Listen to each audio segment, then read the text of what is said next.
ซะเนาะน้องล่ะอ่านชื่อเพิ่นบ่ครบนามปานใดพี่น้องเมื่อกี้นี้ขอโทษขออภัยหลายๆเนาะเดี๋ยวเมื่อกี้นี้เขามาเบิ่งใหม่เลยก็อ่านใหม่ขอโทษหลายๆเด้อทางแม่เด้อเนาะเอาพี่น้องเอ้ยเนาะเตรียมนบมือโอ้ใส่ให้พรทางแม่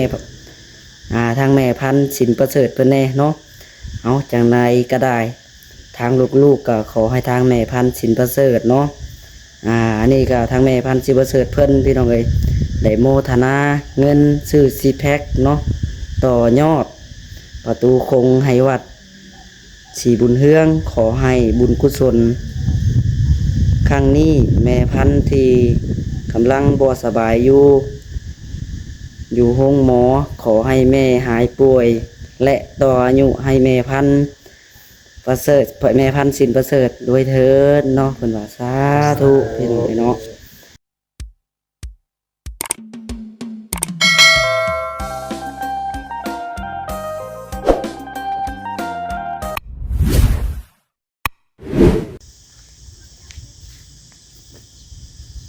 กราบทักทายสบายดีเนาะสบายดีและสวัสดีเด้อพ่อแม่พี่น้อง FC ที่หักแพงเบิดสุขุสู่คนพี่น้องเลยเนาะพบพอกับท่านน้องลาอีกเด้อพี่น้องมื้อนี้เอาจังไดก็ได้พี่น้องเนาะมื้อนี้ก็ได้มีเวียกงานหรือว่าเนาะมีทางผู้หลักผู้ใหญ่เพิ่นพี่น้องเข้ามาทำบุญร่วมเขาวัดอีกแล้วเนาะเอาพี่น้องเนาะนี่ก็เปิดคลิปพี่น้องเนาะสิเอาเงินจำนวนนี่พี่น้องมอบไปกับทางพ่อพี่น้องเนาะไปซื้อซีแพ็คพี่น้องซื้อซีแพ็คเขาวัดสีบุญเทืองเนาะบ้านพุทธสว่างเฮานี่เองพี่น้องเนาะเอาจังใดก็ได้พี่น้องเนาะน้องลาก็ขอบกับใจหลายๆเด้อเนาะทางแม่อ้อยทางแม่อ้อยเนาะพี่น้องเนาะแล้วก็แม่พันธุ์พี่น้อง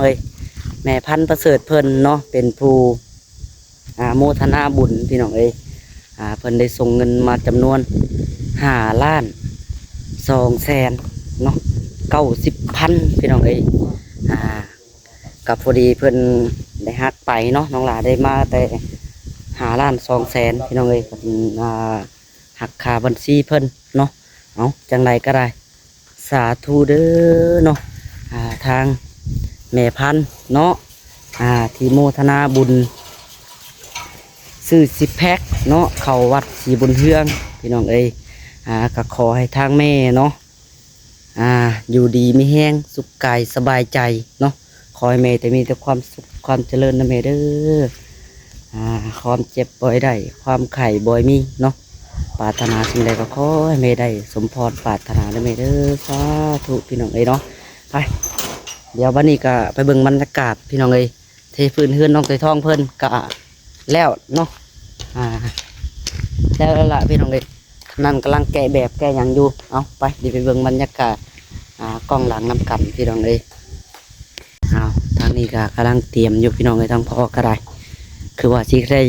เข้าเอา10 แพ็คในมื้อนี้แล้วเนาะนี่เด้ เอาสบายดีทั้งพ่อเป็นยังได้พื้นเฮือนนี่โอเคอยู่บ่ได้อยู่เนาะกำลังจัดตัวจัดตั้งเข้ามาพี่น้องหามโตหันตั้งเข้ามาแล้วเนาะหรือว่าจังไดถ่าตัวทองอนามัยแล้วคุณบ่มันยังเข้าทีหลังบ่มันแล้วก่อนที่เล่งเทนี่มันแล้วที่มั่งก็บ่พอครับหมดแล้วเนาะพอดีเทตัวนี้วันนี้ชิมังยังโดยชิมังยัง8 ศอกบอกประมาณ3เลย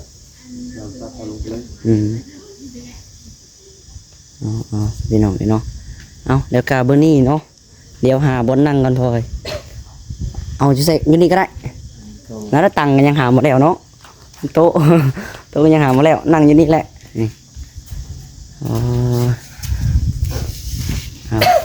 สบายดีน้องเคยท้องโดยสบายดีเอาพี่น้องกลับมาพอกันมื้อนี้เนาะข้าวได้เว้าอันนี้เป็นได้พี่น้องมีแต่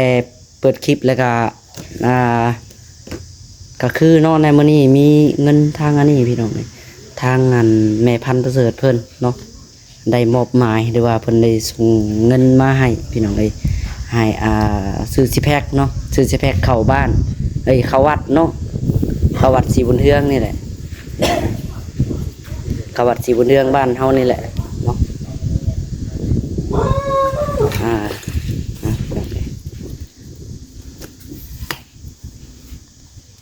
น้ำพี่น้องเนาะขอโทษหลายๆเมื่อกี้เนาะหยุดกล้องไปนี่ก็เนาะมีทางแม่พันธุ์ประเสริฐเพิ่นพอยเพิ่นโมทนาเนาะเงินซื้อสิแพ็คต่อยอดเข้าประตูโค้งวัดศรีบุญเทืองเนาะ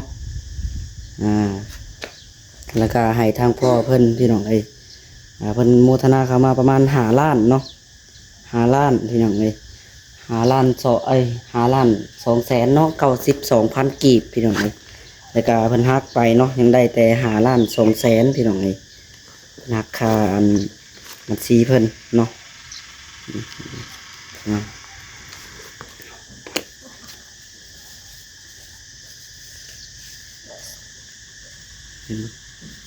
แสน2 แสน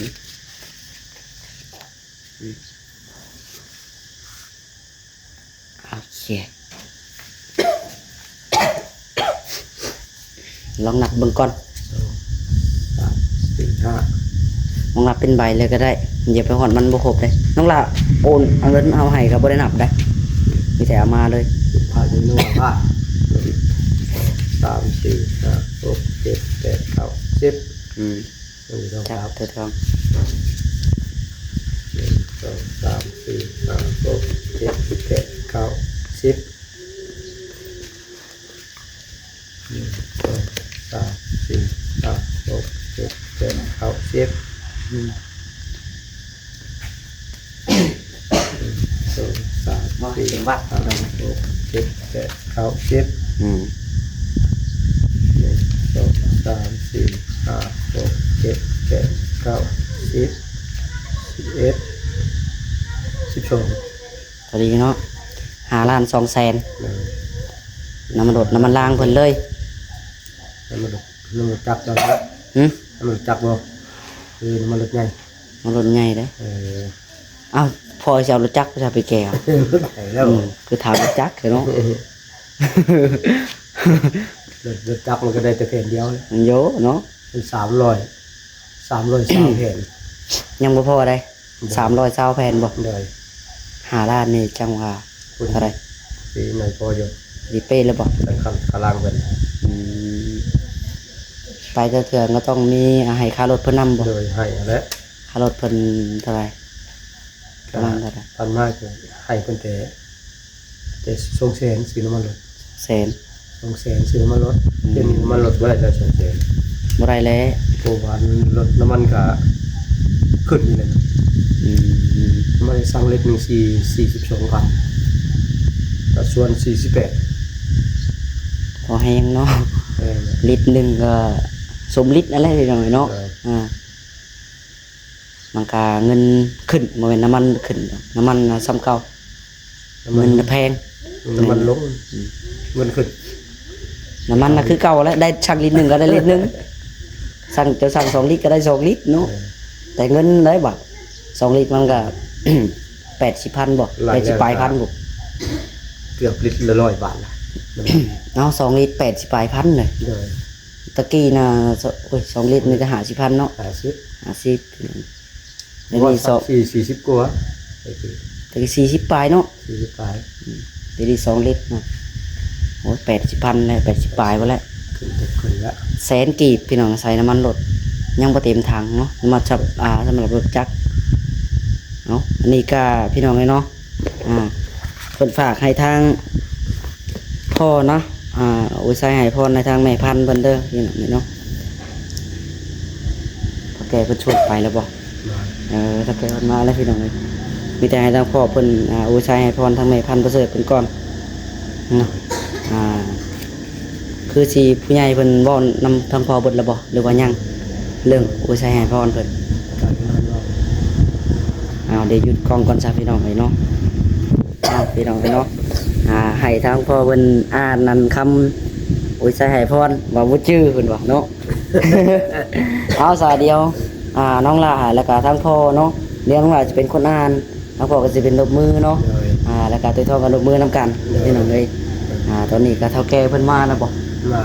ว่ารถก็บ่รับเนาะบ่แฮงอยู่พี่ดอกยาเพิ่นเนาะ โดยวัน เอาซะเนาะ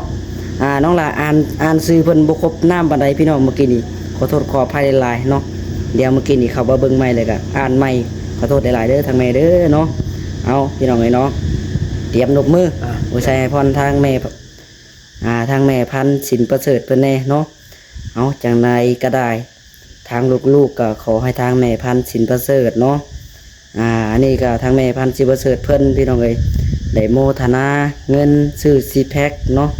ต่อยอดประตูคงให้วัดสีบุญเฮืองขอให้บุญกุศลครั้งนี้แม่พันธุ์ที่กำลังบ่สบายอยู่ห้องหมอขอให้แม่หายป่วยและต่ออายุให้แม่พันธุ์ประเสริฐแม่พันธุ์สินประเสริฐด้วยเถิดเนาะเพิ่นว่าสาธุพี่น้องเนาะอันนี้ก็เป็นคำอุทัยให้พรของทางแม่พันธุ์สินประเสริฐเพิ่นพี่น้องเอ้ยแล้วก็ทางพ่อเพิ่นต่อบัดนี้เนาะอยากเว้าในใดกับทางแม่พันธุ์สินประเสริฐเพิ่นก็ออกมาได้เลยเนาะ คอยในทักษิณเสด็จหายโลกพยะหายพยะโลคาคนที่ได้ความไข่บ่อยมีให้มีแต่ความสุขกายสุขใจปรารถนาจะได้ขอให้ได้ดังความมุ่งมั่นปรารถนาเด้อแม่พันธุ์สินประเสริฐเด้อเป็นว่าแม่พันธุ์ตอนนี้เป็นกันจะในห้องหมอขอให้หายเร็วๆสาธุ สาธุจังไดก็ขอให้แม่พันธุ์สิประเสริฐเนาะหายเจ็บหายป่วยหายจากพยาธิโรคาทางปวงเด้อแม่เด้อสาธุพี่น้องเอ้ยเนาะเอาสาพี่น้องเอ้ยผู้ทางหัวหน้าเพิ่นชวนไปตอนนี้แล้วบ่จักเนาะ โดย จักโมงเลยพี่น้องเด้อโอ้9 โมงเลย 9 โมงเลย9 โมงเลยเนาะถ้าว่าสิฮอดแล้วก็โทรบอกน้องหลานคือเก่าเนาะคือสิครบแล้วบัดนี้เนาะทางสิแพ็คเอาก็ได้ถ้าซื้อมาบัดนี้ก็คือสิพอเบิดพี่น้องเอ้ยพอเบิดแล้วก็มุงให้มาแล้วซะเนาะถ้าผ่านมาพอเบิดแล้วก็ทางทีมงานก็สิเข้าไปมุงก็คือสิบ่โดนดอกพี่น้องเอ้ย อาทิตย์หนึง ประมาณอาทิตย์หนึงก็แล้วเนาะวัน4 มื้อ5 มื้อนะถ้าว่ายังซ่า เลย 5 มื้อก็ถือว่าอยากแล้วล่ะพี่น้องเอาซะเนาะโอเคสำหรับคลิปนี้ก็ได้เนาะบ่ได้เว้ายืดยาวปานใดเด้อพี่น้องเอ้ยเนาะคลิปนี้ไปไว้มาไว้แน่ตอนนี้ก็เฮ็ดหยังไงพอคือน้องสิทองกัน การเทกันเปื้อนขึ้นเขา เทกันเปื้อนนี่บ่ โดย ตัวนี้แล้วเนาะ โดย ก็เอาซ้ำกันเลยบ่ เอาสำคัญไปเลยเอาสมือลงเลยเอาทางหน้ากะประมาณเม็ดเศร้า เอาซ้ำกันกับตัวนี้เลย แม่ ขนาด สำตัวนี้ก็งามเหมือนกัน เอาซ้ำกันเบิดเลยแต่พร้อมหนานี่แหละเนาะมันมี เป็นหน้ากะเอาตัวนี้ ทำตัวนี้บ่โอเคปูด8 ศอกเนาะพี่น้องเนาะพอดีชวนน้องคือทองกันเทตัวนี้แหละมื้อนี้เอาซะพี่น้องเลยไปนี่แต่ให้ทางพ่อเนาะผู้คนมาถ่าเลยไผแน่ไปน้าบ่าวกับเฒ่าแก่บ่เฒ่าแก่เพิ่นไปอยู่บ่มันคือบ่เห็นเบิด อยู่ในนะ พี่น้องนี่ยายรถน้ำมันเบิดคือเก่าเลยเนาะมื้อนี้ มันปั๊มเปิดลายปั๊มอยู่ตอน คือสิบ่ปิดดอกเนาะ เลย เอาซะพี่น้องโอเคสำหรับที่นี่ก็ได้เนาะจังใดก็อยู่ดีมีแฮงเบิดสุขคนเนาะเอาสบายดีทั้งพ่อ สบายดี สบายดีน้องคือทองพี่น้องมื้อนี้แหละพี่น้องไอ้น้องหลากับน้องคือทองกับสิเทตัวนี้แหละมื้อนี้เนาะนี่ก็เป็นเวลา9 โมงเลยพี่น้องเอ้ยยังบ่ทันได้ซ้ำซังเฮ็ดอีหยังซ้ำเนาะ คือทางน้องหลาก็หาก็ออกไปอันผู้ใดพี่น้องไปกดเอาเงินเนาะกดเอาเงิน เพื่อให้ทางพ่อแล้วก็ทางเฒ่าแก่เพิ่นไปซื้อซีแพ็คเข้ามาเติมเข้ามาวัดนี่แหละเนาะก็คือสิประมาณนี้พี่น้องเอ้ยสำหรับคลิปนี้ก็ได้เนาะสิขอโทษไปก่อนจังใดก็อยู่ดีมีแฮงเบิดสุขทุกคนเด้อพี่น้องเด้อเพื่อนซ่านก็อาจสิหกเฮือในเด้อพี่น้องเอ้ยเพราะว่ายังบ่แล้วเนาะมีแต่เครื่องของเต็มอยู่ประจักษ์ไม้ประจักษ์แป้นเนาะประจักษ์ทุงหยกทุงยางพี่น้องเอ้ยผู้แหละเนาะเทหยังแล้วเบิดทุกอย่างผู้แหละน้องหลาก็สิชวนน้องคือทองเพิ่นรอเก็บอนามัยพี่น้องเอ้ยไปซะเดี๋ยวก็บัดสิฮอดเลยโทรบอกเด้อทางตะดองก็คือยังบ่ได้มาพี่น้องมื้อนี้เนาะเพิ่นสิแม่นค่าเวียกประจักษ์เนาะเอ้าจังไดกันเนาะบ๊ายบายสบายดีพี่น้องเอ้ย